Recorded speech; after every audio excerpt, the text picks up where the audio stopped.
In 2017, I bought an Indian Scout bobber, and in 2018, I wrecked it. It almost killed me. I threw that bike in the ditch. But today, you're about to see me buy another Indian Scout bobber. This one behind me. You will see me go and pick it up, the challenges and everything that I went through to get this bike home. I was never done with the Indian Scout platform, but today, we're about to start an entirely new build process and a new journey. Let's get to it. This is a 2021 Indian Scout Bobber 60, I believe, but it's actually located in my state, which means that I don't have to pay the shipping, so I can go physically get it. But currently the bid is at $1,600. Mechanically, it looks to be okay. The only thing that's wrong with it, for the most part, is it does not have body pieces. Doesn't have a tank, doesn't have a seat, doesn't have a rear fender. But all the controls and things look to be okay. Has right at, I think, 7,000 miles, is that what that says? Yeah, 7,000 miles. So we're gonna throw a bid on this thing and see if we can bring it home. The seller has released the minimum bid. New bidder.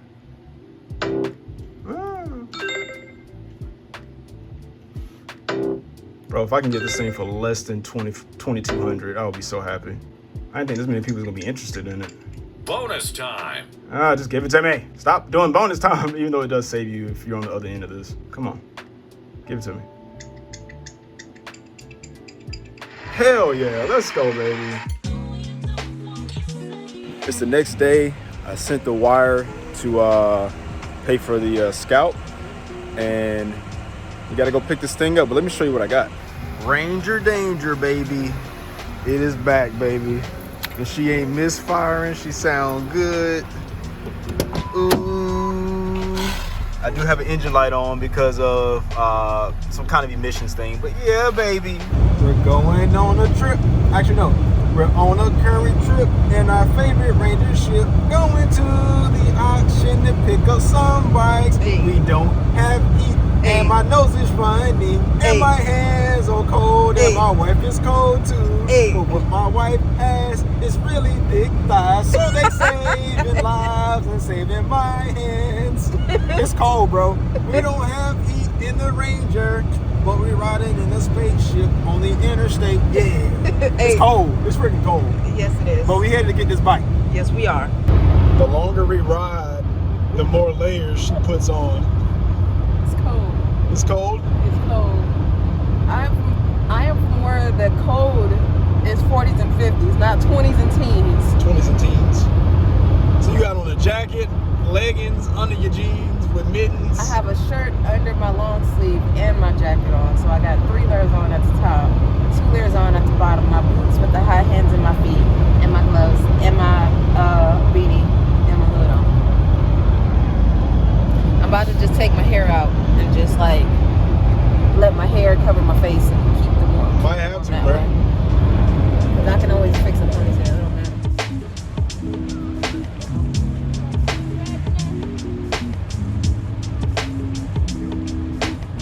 All right, so we stopped because I have to schedule the appointment before I get to Copart. So this is kind of a teachable moment. So when you win a lot, normally you can schedule them to deliver it to you, or in my case, being that I'm in Alabama, I'm going to the Birmingham Copart lot to get this myself. They give you the information you need to go pick it up yourself. So when you actually pay for the vehicle, I did it via wire transfer. So I sent them $3,447. That's what it costs to win the bike and my fees. So once you do that, they give you a gate pass. So I'm gonna go ahead and put in my gate pass. So I got gate pass, and then I got my lot number. So I'm gonna put in the gate pass that they gave me. So once I do that, you hit submit. And once you do that, it puts the bike down there. And then it tells you has keys, title and mail, paid off, which means I paid the bike off so I can go actually get it. The title is in the mail to the bike, so they've already mailed it to me. And it has the keys, which means that when I get the bike, the keys will already be there. And then you just hit book, hit next, and you have to actually book an appointment. Oh my dear God, I can only get it at 4 p.m. All right. That's definitely not going to work. It's not going to work. So we're going to see if we can figure this out, but hopefully they can we're going to figure this out. Maybe I should have booked this a lot sooner. You pulling up with no appointment, baby. No appointment, baby. Oh, there's a lot of folks out here. Ooh. There's a lot going on out here. It is. You may not get lucky.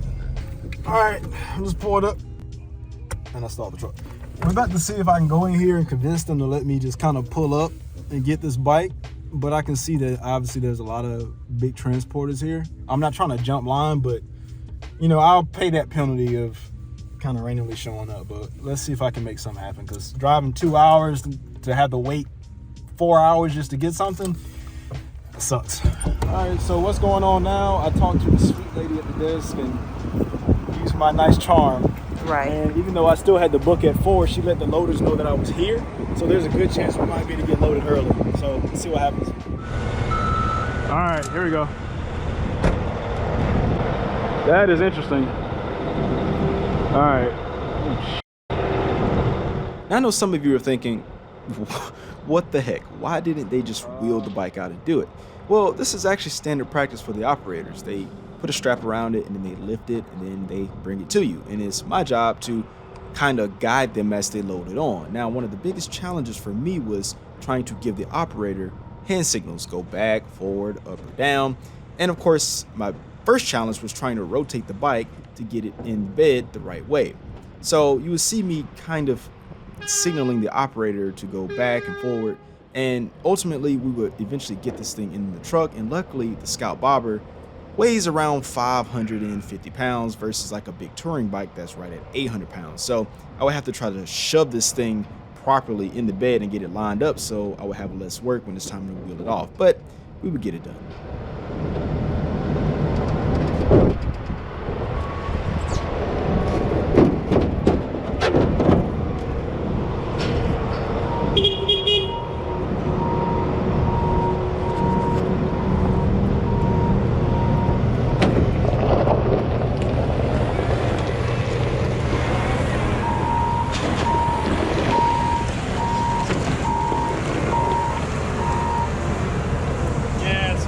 No, it's all good, man. Get hung up in there. Give me 1 second.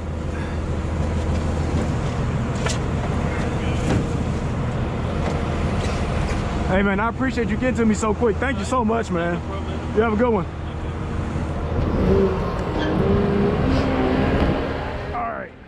Now that we got the bike securely on the truck, the last thing I needed to do to make sure that the bike would not roll is to put the bike in first gear. Remember, bikes in neutral or cars, they will roll, and we don't want this to happen while we're strapping the bike down, or most importantly, while we're going down the highway.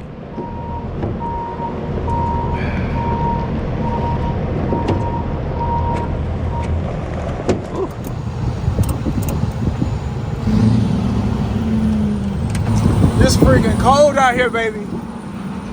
Well, we get it done. Where's my breath?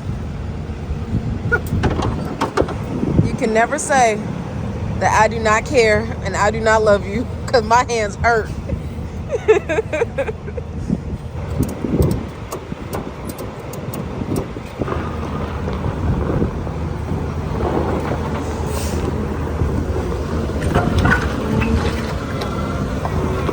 That takes some skill too, because you gotta pick it up like right at the exact spot and all of that.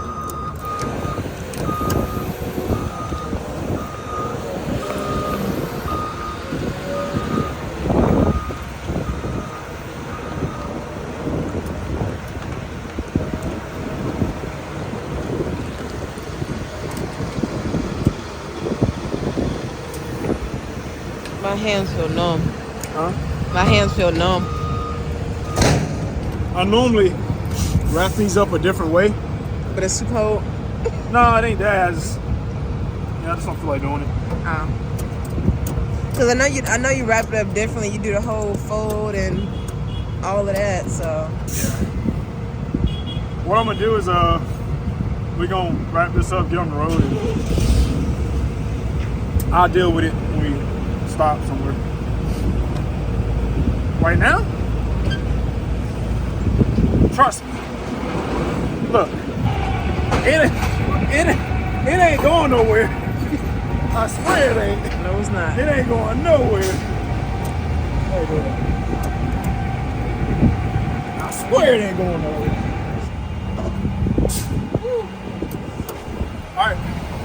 Got the bike loaded. Let's get the hell up out of here. All right, so we got the bike on the back. It's looking good. I can see some damage that I didn't see on the picture. Mostly like the front end's a little twisted. But anyway, besides all that, shout out to my person that brought the bike out to me. And also shout out to Amber, man, because she called the operators or the bulldozer people that bring the stuff out and say, hey, Brandon's here to pick up his bike. If you can fit him in, then please get to him if you can. And they literally came out within what? 5 minutes. 5 minutes. Not even that. And he pulled out and said, hey, you here to pick up the bike? Yeah. I was like, yeah, he brought it out. Not so even 5 shout minutes. out, shout out to Copart Birmingham, man. Thank you so much. I didn't have to wait till 4 o'clock, but hey, man, they out there getting it. So we got the bike. We headed back. I ran a stop sign, but that's gonna be okay. And we headed back. Man. So I am very thankful, man, when stuff like this, when the situation doesn't work out. But one thing I do know, Copart works off of appointments. So now that I know, make sure you get that appointment before you try to do this. But if you're nice to people, they will make stuff happen for you.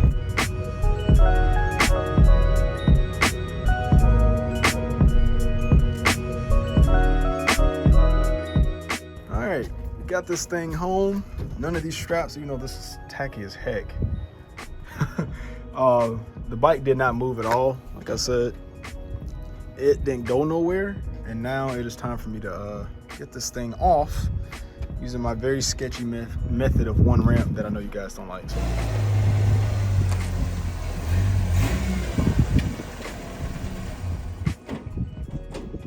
These Harbor Freight straps, man, they do the thing. They do the thing. They do the thing. When the thing needs to be done with the thing. Well, you need the thing to be done for cheap, and you ain't trying to spend no crazy money, and you just these ain't snap-ons. These snap-offs. But they work. They didn't go nowhere. The thing did the thing. We did have one little issue where the side of the strap was kind of like loose or whatever, but it's because I didn't tighten it down. But it didn't go anywhere. We just stopped at the stop sign that I ran through. And we fixed that up. But one of the things that I was worried about when I bought this bike, after I bought it, I went, oh crap, this thing doesn't have a freaking tank on it. Not because it didn't have a tank on it, but I was like, wait, the tank is blocking water from getting down into parts that the water normally wouldn't get to. So when I was on top of the truck a few minutes ago, I looked in the fuel line and there is water inside of the fuel line. So I went, crap, where is water in place? It's water in places that it's not supposed to be. But obviously, as long as we don't start the bike before I take care of that, we should be perfectly fine. But what I am worried about is if there's water inside of the throttle body. Because on this bike, the throttle body, if I remember, it sits like up. Because the air filter's here, so the throttle body's right on top. But on like Chief, for instance, the throttle body's on the side, so water doesn't have a way of just sitting and pooling in there. So we'll tackle that when the time comes, but I think we'll be fine. But this thing's crusty, man. Just a little bit. Do I need a second ramp? Arguably, yes. But I mean, can it be done with one? Obviously. Also, yes, if you're very careful. And I try to do stuff that way to show people, like, you don't need super expensive stuff to do this. It does happen. You know, I'm gonna go like, dang, I should have got that second thing. But I just try my best to make it where that doesn't happen. And I'm hoping that today is not one of those days that it happens. So we're gonna take the utmost care that I possibly can.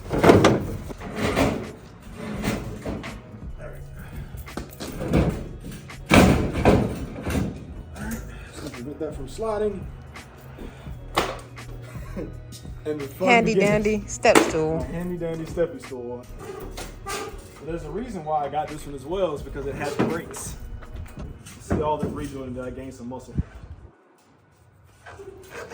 Hell no.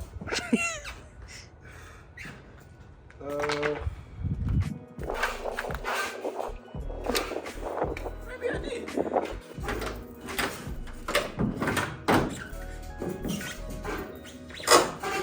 No, you good. You're good. You're good. I was just gonna say it was the kickstand still down, but you got it up.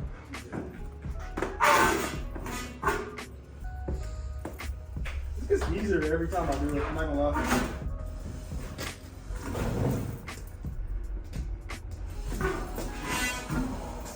Like for real though, like this is not like, that was so easy. That was really easy. That was really easy. Chief is a little bit different though, because it's like taller. Well, I honestly think, like seriously though, I think this was the easiest one. I remember when I could not move my very first big bike, which was my M109R. I could not sit on that bike and back it up. And to this day, I still can't really, I should have went a little deeper. I still can't really move that bike around as easy as I can. These obviously that bike weighs like right at 800 pounds. Some gear, stands down, and she's at home. How you feel? Feel good. Feel very accomplished. Good. Cold, but nowhere near as it's not as cold as it was when we went to go get this thing, man. That's true. But yeah. And there you have it. We got the Indian Scout in the garage, the Indian Scout Bobber 60 with ABS. But there's some questions surrounding this bike that I still have, like what happened to the tank? What happened to the headlight? What happened to the seat, the rear fender, all that kind of stuff.